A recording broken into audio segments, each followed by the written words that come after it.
Assalamualaikum warahmatullahi wabarakatuh. Bismillahirrahmanirrahim.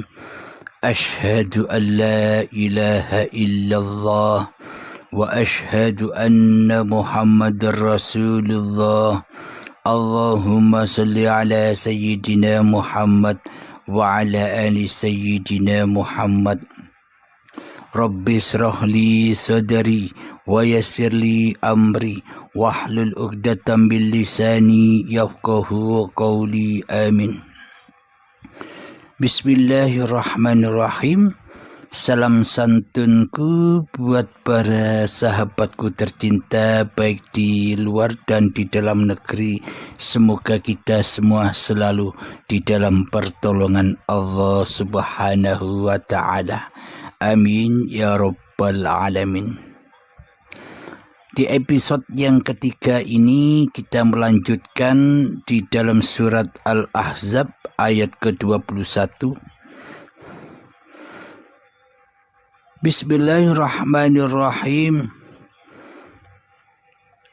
Artinya, sungguh telah ada pada diri Rasulullah itu suri tauladan yang baik bagimu, yaitu bagi orang-orang yang mengharap rahmat Allah dan yang banyak mengingat Allah.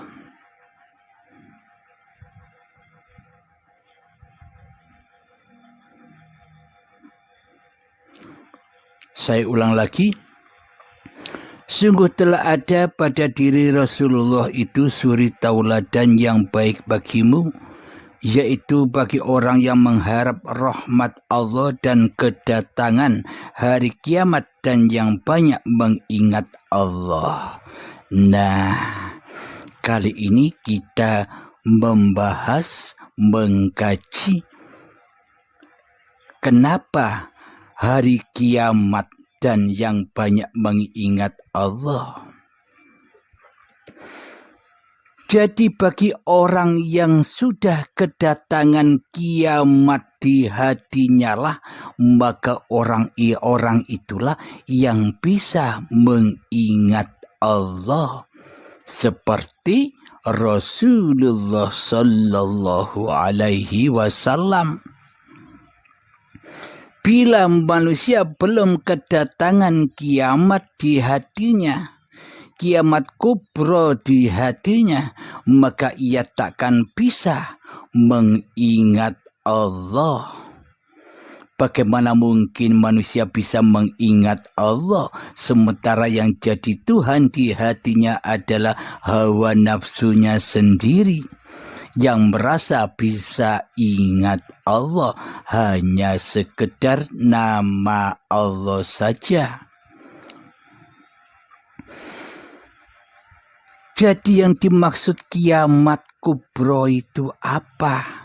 Jadi kalau babakan syariat yang dikatakan kiamat kubro itu kan kiamatnya langit-langit yang dohir. Kiamatnya bumi-bumi yang dohir. Buat apa kita menunggu kiamat yang bukan urusan kita? Kiamat yang dekat dengan diri kita malah kita indahkan, malah tidak kita urusi. Apa kiamat yang ada di dalam diri kita? Inna lillahi wa inna ilaihi raji'un. Sesungguhnya darikulah yang suci dan kembali kepadakulah yang suci. Itulah hakikat kiamat. Hancur leburnya langit dan bumi. Hancur leburnya langit itu kehidupan manusianya, bumi itu badan yang selama ini diakui oleh diri manusianya. Jadi yang dimaksud kiamat kubro itu adalah kembalinya manusia kepada keadamannya.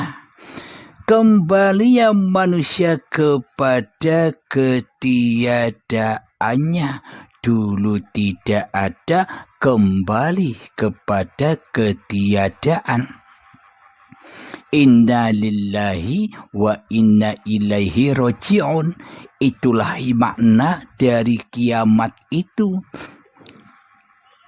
Bila kita tidak roji'un kepada Allah, bila tidak kiamat, hidup yang kita akui sebagai hidup manusia kita, bila tidak dikiamatkan, dihancur leburkan badan yang selama ini kita akui sebagai badan manusia kita, maka selamanya kita takkan pernah bisa berzikir kepada Allah. Kita hanya berzikir kepada iblis dan setan selama ini, yakni mengaku-ngaku bahwa diri kitalah yang wujud, bahwa diri kitalah yang ada, bahwa diri kitalah yang berkuasa melakukan apa saja yang kita kerjakan. Jadi iblis dan setan menyetop diri manusia kita agar kita tersesat dari jalan lillahi ta'ala, disesatkan oleh iblis dan setan agar membuka pintu linafsi. Ini sholatmu bro, ini ibadahmu bro, ini hidupmu bro, ini badanmu bro. Nah, jadi iblis dan setan menyesatkan manusia agar manusia merasa dirinya ada daripada adanya Allah. Jadi iblis dan setan menyesatkan manusia supaya manusia merasa berkuasa daripada kuasa Tuhannya. Maka selamanya manusia takkan pernah bisa berzikir kepada Allah, sementara yang jadi Tuhan di dalam hatinya adalah dirinya sendiri. Kata banyak orang, kata mayoritas orang, iblis dan setan itu gaib. Akan tetapi bagi Allah, iblis dan setan itu adalah musuh-musuhmu yang nyata bagimu. Jadi cek di dalam hati kita, siapa yang wujud di dalam hati kita? Yang wujud di dalam hati kita kan hawa nafsu kita sendiri, diri kita sendiri. Itulah hakikat setan yang terkutuk itu. Maka perangilah ia, supaya kau bisa kembali kepada Tuhanmu, supaya bisa mengkiamatkan dirimu, dan supaya kau bisa berzikir kepada Allah. Selagi di dalam hati kita masih diri kita yang ada, maka selamanya Allah gaib, Allah tiada. Bagaimana mungkin kita bisa mengingat yang tak ada? Bagaimana mungkin kita bisa mengingat yang gaib? Jadi akidah dan iman kita selama ini terbalik. Mestinya Allah jadi Tuhan dan makhluknya jadi hamba, tapi makhluknya, hambanya jadi Tuhan dan Allahnya jadi makhluk selama ini. Kebalik, seolah-olah yang wujud hanya diri kita sendiri. Allah gaib, Allah adam. Yang nyata diri kita sendiri. Allah samar, Allah abstrak. Yang kuasa diri kita sendiri. Allah tak bisa apa-apa. Allah tak bisa berjalan, Allah tak bisa duduk, Allah tak bisa sholat. Jadi Allah tak bisa apa-apa selama ini. Yang bisa apa-apa selama ini hanyalah diri kita. Karena kita, mata hati kita buta selama ini. Sudah disebutkan di dalam doa iftitah, inna sholati wa nusuki wa mahyaya wa mamati lillahi rabbil alamin.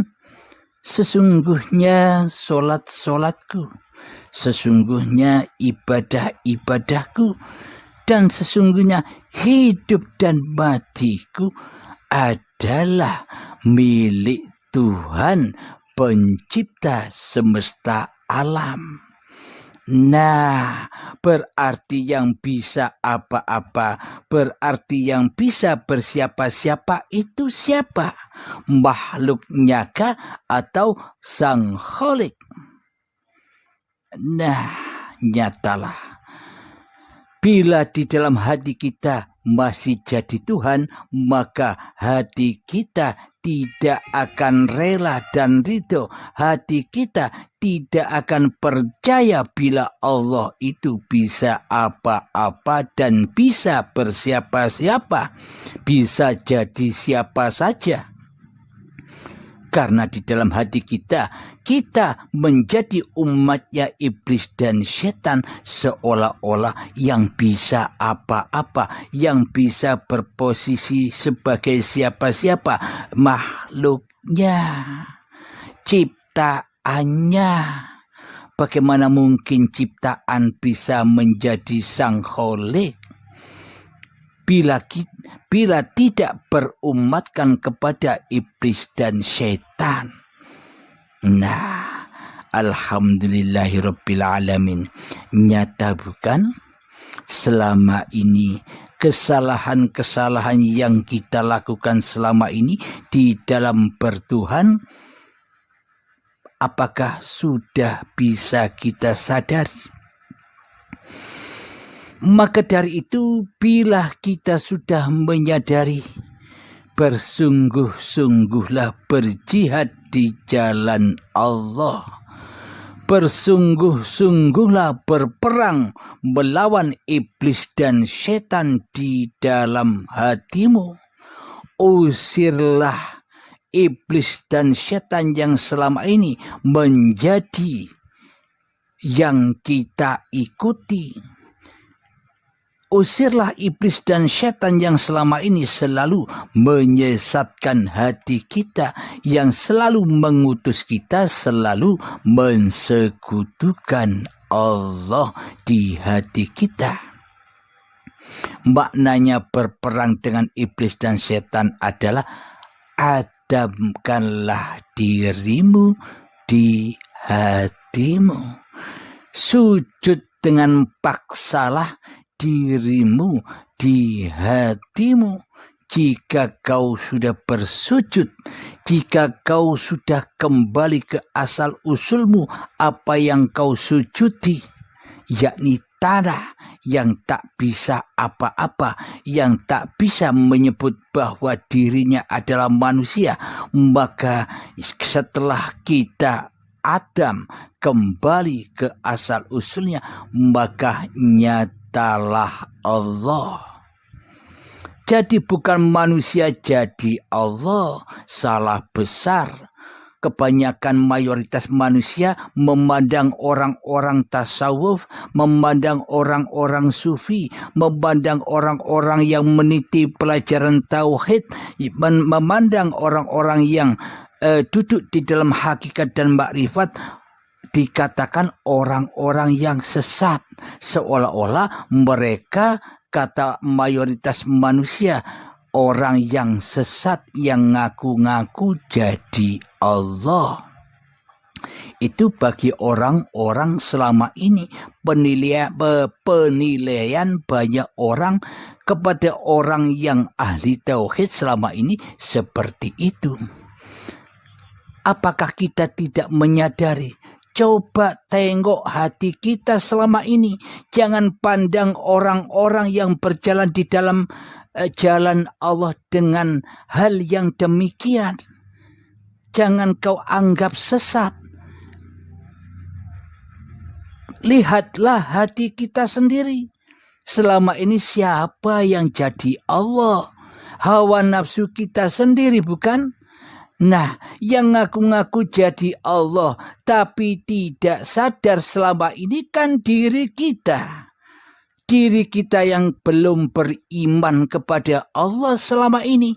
Kitalah yang ngaku-ngaku jadi Allah tapi tidak terasa.